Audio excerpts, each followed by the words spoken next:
Hello everyone, I'm Yatish Kuril, founder of Yatish Management Show. Welcome to you all. In this show, normally we invite distinguished faculties, successful entrepreneurs, and experts from the industry who speak on best practices used in the companies, ideas, innovations, and research, and insight for small, medium enterprises and family managed businesses. Today we have guest today, Sri Anand. He's from Bangalore.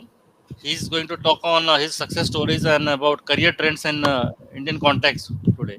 So, welcome you, Anand. Hey, thanks, Yatish. Thanks for inviting me for the show, and highly obliged and happy to reconnect after a long time. Yeah, yeah, Uh, yeah. yes. Then, how are the things there in Bombay in terms of your work and those kind of things? It's going on Uh, fine. yeah, we are working from home, and things are like at presently there is a lockdown because a lot of COVID patients are coming up. So Okay, it is very difficult. Even I heard that most of the hospitals are full. That patients are not getting beds. So treatments are. It's very difficult to get the treatment on. In hospital also now. correct. Uh, So let's hope we all get vaccinated very soon and then lead a reasonably better stable kind of life from a medical perspective. Yeah. yeah, yeah, Let's yeah, wish and hope that. Yeah, yeah. yeah. So just to give an introduction, I've been an entrepreneur for about 18 years now. So basically, with an engineering background and a management degree, I started off as a brand consultant, and then we used to Hmm. consult on brand and marketing strategies for various Indian companies, MNCs, and all that. And in 2002, 2003, sort of started my entrepreneurial journey, and we try and help people get livelihood in terms of in a common terms we call them we are a recruitment or an executive search firm. So ideally what we essentially try and do is we try and match the company's requirements to a suitable candidate so that candidates are happy in terms of if you're happy in your job, then you don't feel that you're working. So if they meet that requirement, then they move forward in their life. So from overall perspective, what happens is from a candidate perspective, they need to figure out who is the good company to work with. From a company perspective, they need to figure out who is the suitable candidate who will perform and grow with the company, and there will be limited or minimal attrition from a company point of view. From our point of view, we are learning a lot of things. We are learning about different industries, different companies, because unless we know about the company, we cannot talk to the candidate and then sell the company. So we are basically, although we recruit, we are basically a marketing sort of or a sales kind of firm. Unless you have the ability to sell, you will not be able to get good candidates for the particular. Okay. So that is the brief sort of an introduction from a recruitment or an executive search kind of a thing. We have placed more than about 4,000, 5,000 candidates over the last 18 years and then help them get a suitable kind of a role. And over the last 2 years, so I've started another venture called Jyotishi.com. So it's a Vedic astrology platform. So I've been consulting on astrology for about 15 years now. So last 2 years, I've sort of formulated that as a private limited company, and then we have started work. So what essentially we do is we build automated and machine learning, artificial intelligence based products using Horashastra, and then try and assist people in related to career and relationship. So these two are the areas that we are kind of focusing on. So primarily, although we have consultation bookings for the next 3-4 months kind of a thing, the primary focus here is to build automated, scalable products that can be useful for people. So, for example, somebody wants to get married. So we all know that even the greatest of the personalities, the greatest of CEOs, the most biggest celebrity, or the person who recruits the best of the candidates make errors when it comes to the most important decision in their life, that is a relationship. So they make errors in terms of finding out or locating a suitable partner. So we use Horashastra, that is it's called Brihat Parashara Horashastra, and then try and figure out a suitable mechanism using Vedic astrology that there can be matchmaking done. terms of, and we also use, so it's a first scientific, the second product is a first scientific prediction in terms of the marriage date. So, for example, the input is date, time, place, and the output is month and year of marriage. So, there is no scientific validation for astrology per se, and then we have come out with a product which probably is the first scientific validation in terms of Vedic astrology. So, that's what, in a nutshell, what we do, right? Okay, so you have already. Let us go back when you have not started the business and you were working. So, Yes. what made you to start get into the business, and what was your goal or objective to do all this thing like? Yes. So there are. So there is a beautiful thing, right? So out of 1,000 people, one person decides to be an entrepreneur, and out of 100 entrepreneurs, that means 1 lakh people, 20 float. So float means they are sort of managing. They are managing their show. They get hand to HTML lifestyle, hand to mouth existence kind of a lifestyle, and then they make. And out of these 20, about five blossom. So it is entrepreneurship is one of the toughest, probably one of the toughest things to do in life.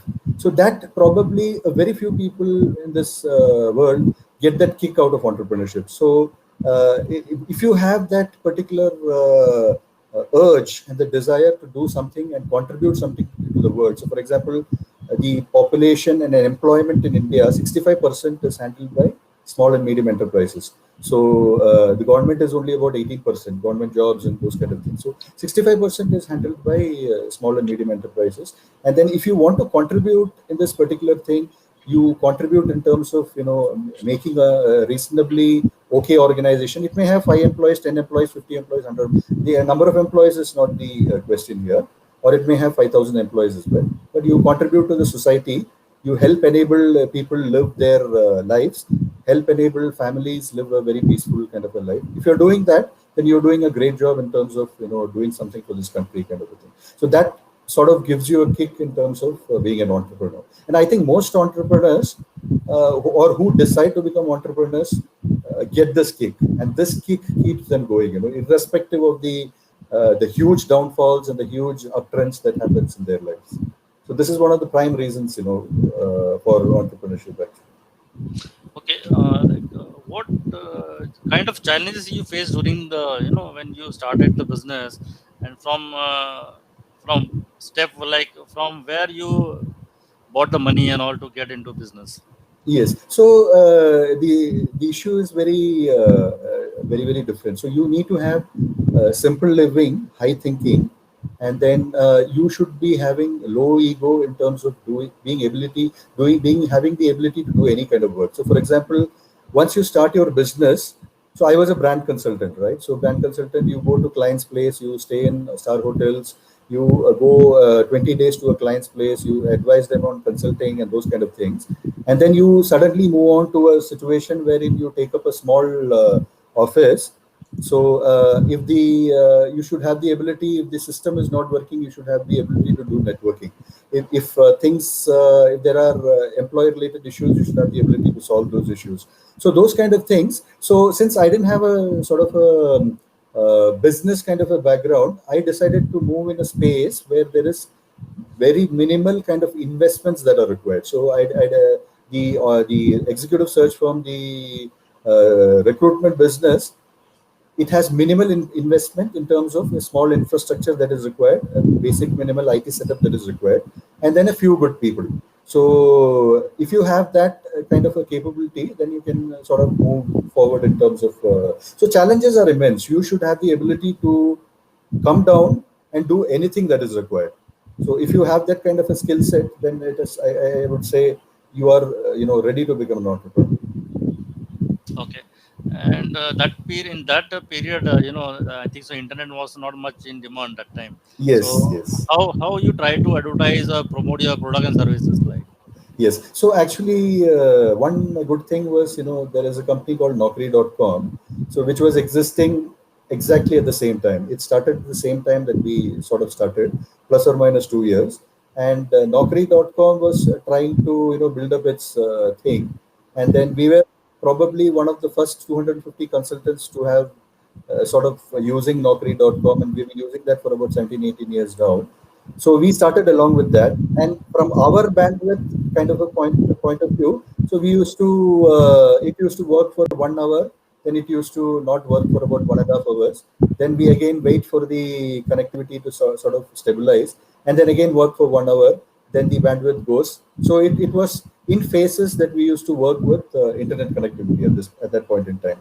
So our primary the methodology to sort of get candidates was headhunting through references. We used to have extremely good reference networks that used to operate then, and then we used to usually know and figure out. So, for example, XYZ company, there is a Java team. Java is headed by ABC person. The Java team has 140 people. So, ABC company wants some Java people. Then we poach people from that particular kind of a company. So that was the methodology that we used to operate on.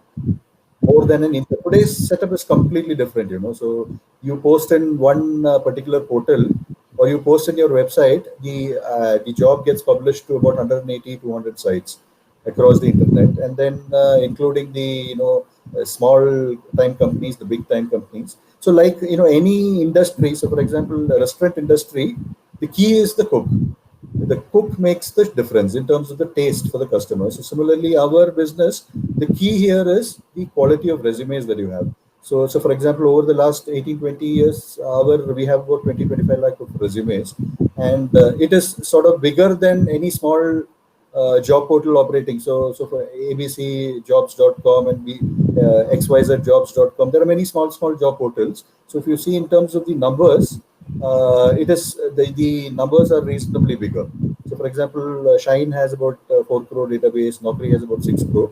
So ours is about 25 lakhs. So from that perspective, from a consultant perspective, it's a reasonably good database that it's good to have over the last 20 years. So, what is your USP for selling to the clients? Like, So this particular industry, so it is there are 100 consultants. So out of those 100 consultants, clients and the market sort of knows that there are 20 people who have the capability to deliver. So it is that way. So you give a requirement, for example, machine learning, 5 years experience with the skill set in Python, and then should have worked on say random forest. So the person's ability, the consultant's ability to understand this particular, or for example, an MNC gives a requirement saying that I want a person from XLRI with 7 years experience in brand management, and should have worked on product categories like FMCG product categories like the face creams, or eyelashes, or the beauty products, those kind of things. So the ability to understand that particular requirement and the ability to deliver on that particular requirement, out of these 100 consultants, 20 consultants have. So among these 20 consultants, it is a race. So these 20, they are sort of it is like an entrance exam, an IIT entrance exam, or a CAT entrance exam. So these 20 consultants are on the same board in terms of understanding the requirements, and then whoever delivers it first in terms of an entrance exam, they get the eat the cake kind of thing.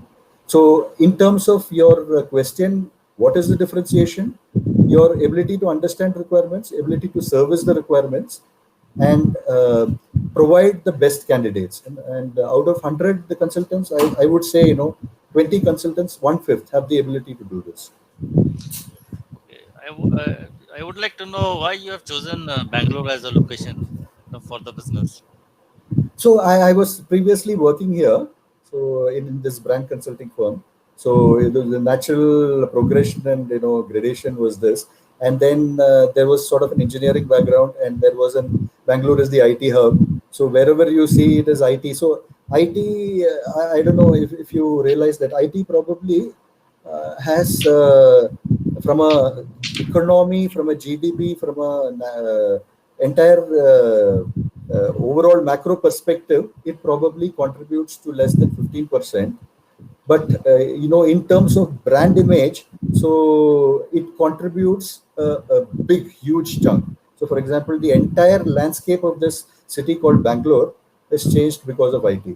although the contribution in terms of economy is very, very low.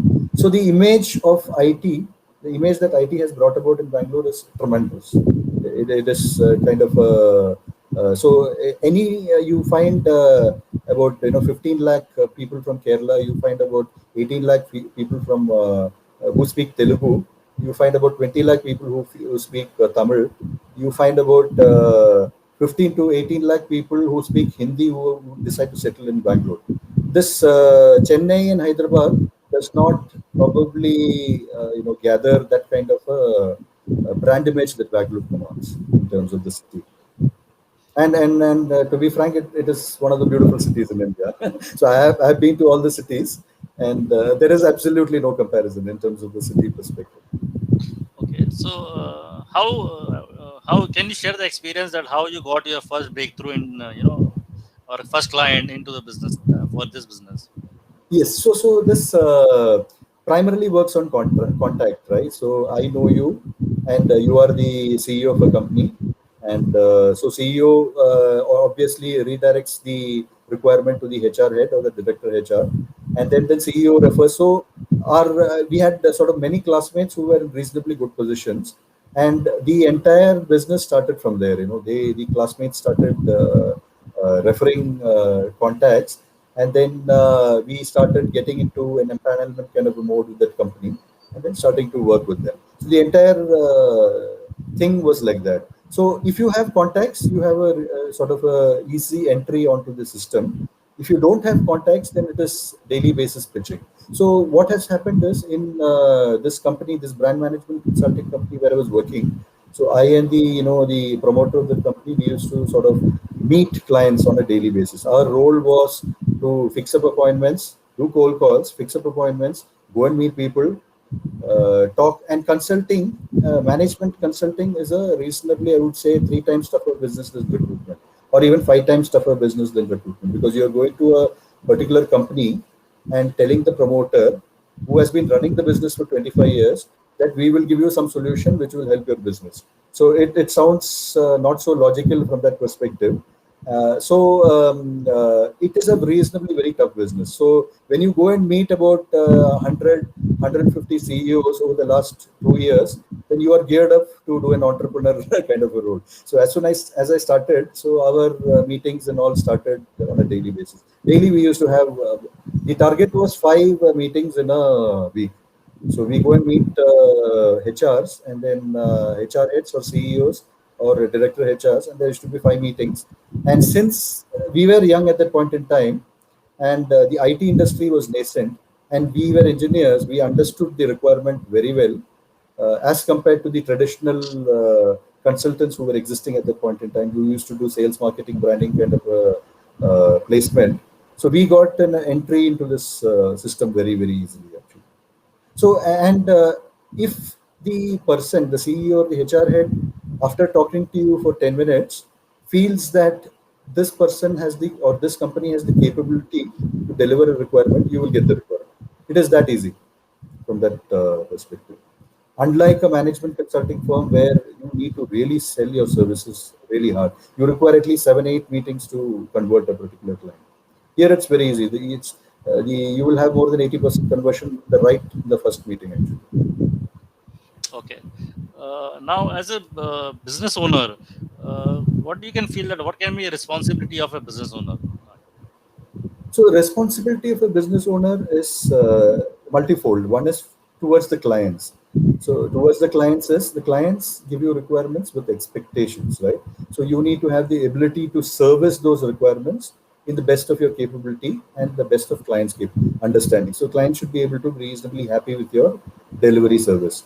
And second thing is towards your people who are working with you. So the people take enormous amount of risks. So for example, unlike today's, the VC market where people raise funds and all that, and they employ people at 2 times, 3 times, 5 times the salary, even then, people think 20 times to join a startup. So there are some people who join your company thinking that they have with great hopes that this person will improve my career kind of thing, and you have a great responsibility towards that employee and his family. So it is not. It doesn't end there. It ends towards the family as well, and then you have to live up to that expectation in terms of. So you are ideally a role model for a lot of people. You are helping them, grow emotionally, professionally, and those kind of things. So most of our employees, what has happened is I don't recruit people who have the capability of getting a job.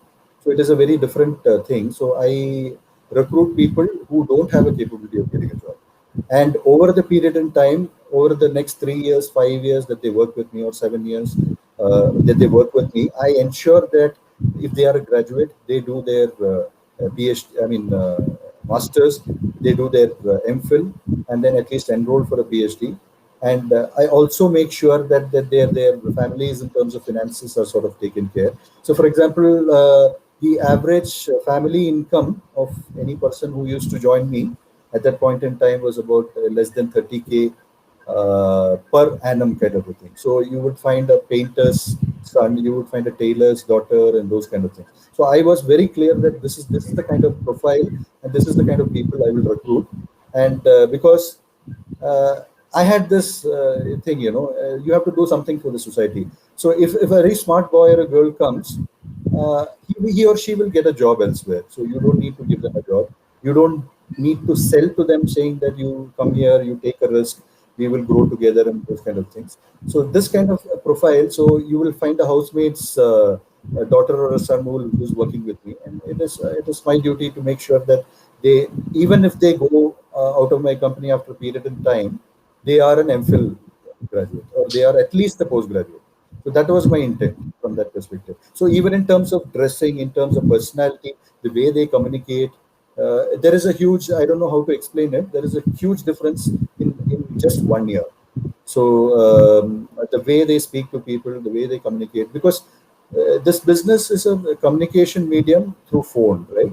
So we communicate to the candidate through phone. So he may be, driving, she may be in the cinema hall and those. So when the person is in a impersonal medium, you need to talk your heart out in terms of the company that you're selling, in terms of the job description, job requirement, and then do the sales in the best possible manner. It's not very easy to do a impersonal kind of a communication from that perspective. So they sort of develop, the employees develop their personality over that time frame of 1 year, 2 years kind of thing. Okay, now coming back to current scenario, how do you think that the pandemic has affected labor demands? So labor, I would say, about 80% of the labor, as per reports, seem to have come back. Those who had gone in the March, April, May, and then their journey was reasonably. We have all saw on TV, right? It was not very sort of happy journey, but they seem to have come back in terms of the demand picking up. So, but ideally, even if the newspapers report 80% has come back, we would know from a first-hand perspective that only 50% have sort of come back. So you would find, for example, the restaurant industry or the food industry, which is one of the most affected industries, in terms of the entertainment industry, the restaurant industry, the mall industry, the gyms industries, and those kind of things. They are sort of very reasonably, very, very affected in terms of thing. So you would find most of the waiters, the cooks, and those kind of people don't have enough employees from that perspective. So to answer your question, sort of 50% would have come back to take up jobs, and they usually come back because the states where they're operating, they don't have enough opportunities there. So ideally, if the states, respective states, so if you have a lot of XYZ influx from, Orissa, Bihar, Assam, or West Bengal, Kerala, Tamil Nadu, wherever it is,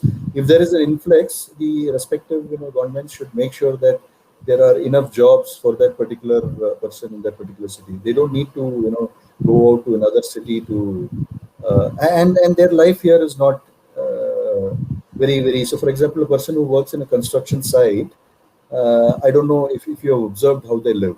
It is not very easy. The construction site is happening there. They have some 7, 8 sheds there, and they live with their families, and then they have one meal per day or maximum 2 meals per day, and that is the kind of lifestyle they have normally, even without COVID, right? So it is not easy for them. So if you sort of take care of them from that perspective. So why I'm telling this is, during COVID times, we've seen great personalities coming out in the media and then talking that, we should take care of them, kind of a thing during COVID. But ideally, even if you take care of them without COVID, if you had taken care of them, their life would have been reasonably much better. So they don't have a reasonably good lifestyle even without COVID.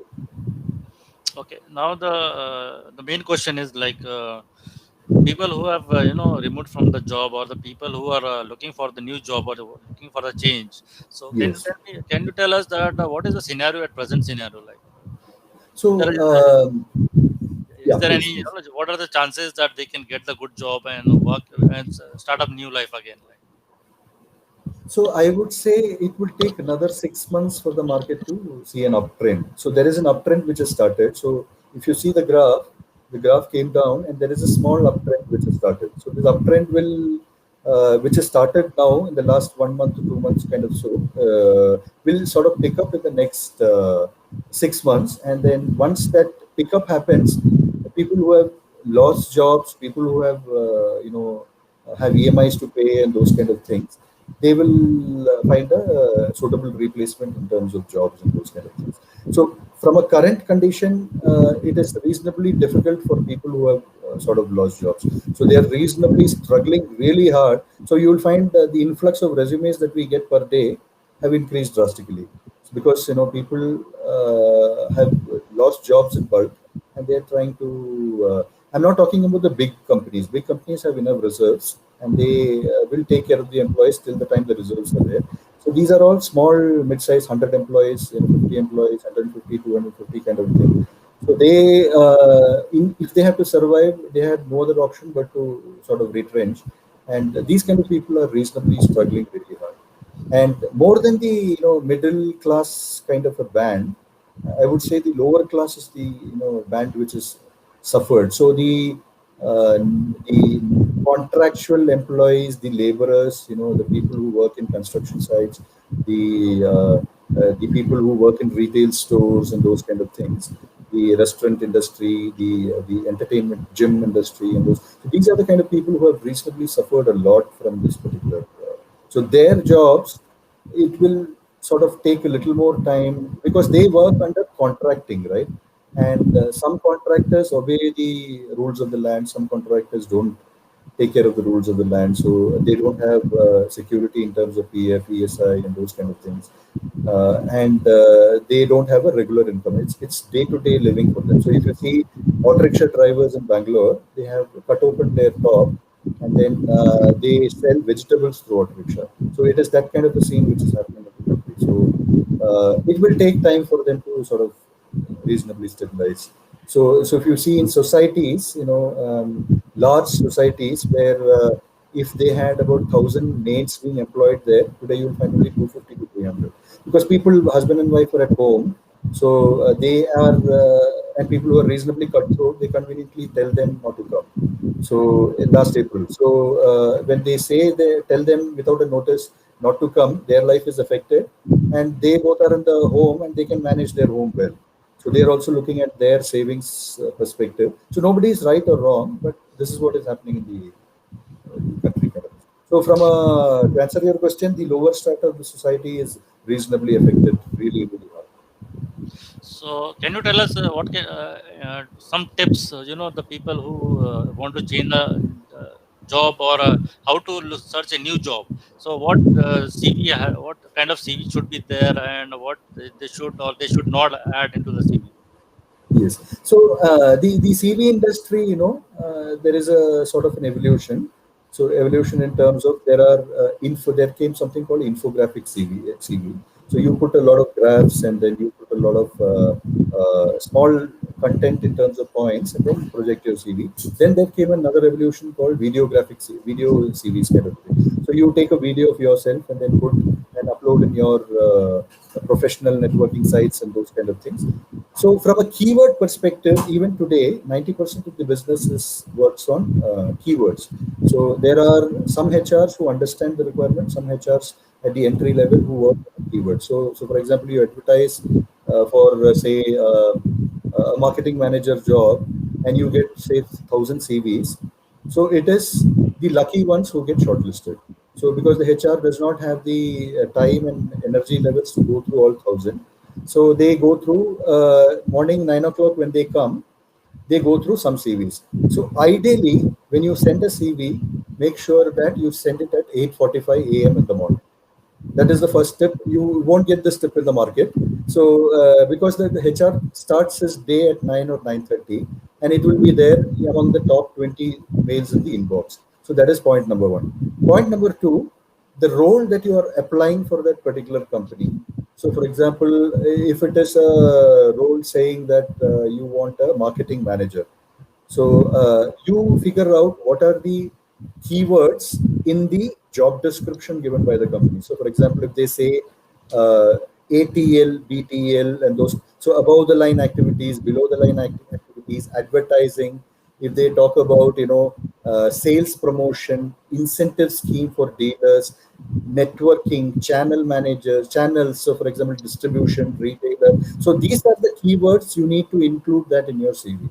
So make sure that the CV has these kind of keywords, so that the HR, when they control F and then they figure out some particular keywords, you make sure that that keyword is there in that particular CV. So even if it is a good CV, if this some particular keywords, because it's race against time, right? You need to shortlist 5 or 10 CVs and then send them an interview call letter.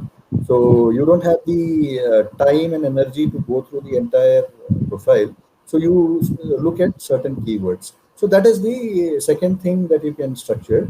Third thing, make sure there are no grammatical errors. Do at least a Google Word kind of a spell check. So those kind of things. So those things are important for you to get a shortlist from the. And once you get a shortlist, it is up to you. If you don't perform well, you don't get through. If you perform well, so the key here is to get a call, get an interview call. Second and fourth thing is, please try and move through a network. So always figure out a network when you're searching for a job. So rather than a cold, application to a consultant or Naukri.com or direct company, there is high probability that it will go into the bin. So they will do control delete. So the most sort of thing is go through a reference. So you allocate a reference to a particular company that you are searching for. Do some research about that company. So, for example, if you are a telecommunications engineer, at least the basic level of interest should be there to figure out who are the top 5 telecommunication companies in the world, who are the top 3 in India, and what is the role that you're applying for, and what is your skill set, and what are you supposed to do for a job. So, to be frank, 90% of freshers who come out of colleges, including the BSc and BCom and BA, BTech, and those kind of things, they don't have clarity in this perspective. So, what is the job that you want? Anything. What is the kind of roles that you're looking for? Anything which I need to go into an AC office, IBM or a Google or a Microsoft, sit there, have good colleagues, then have a good time. They should give me a laptop. So that is the kind of intent the new generation has, which is absolutely not what the industry wants. And ideally, if the engineering or the commerce or the arts colleges teach the candidates from this perspective, it is good. What to expect and what not to expect. Okay. Wonderful. It was Anand. It was a wonderful insight of what you have given today, and I hope the people who are watching us are going to watch. They can take some tips and implement for searching new jobs as well as looking for to settle in new life again. Yes. So, Thank you, Atish. Thank you. Thank you, humbly, for inviting me. And then happy to be here and sharing this info. yeah. Okay. Thank you very much. Yeah. Thank you. Bye. Yeah. Good day.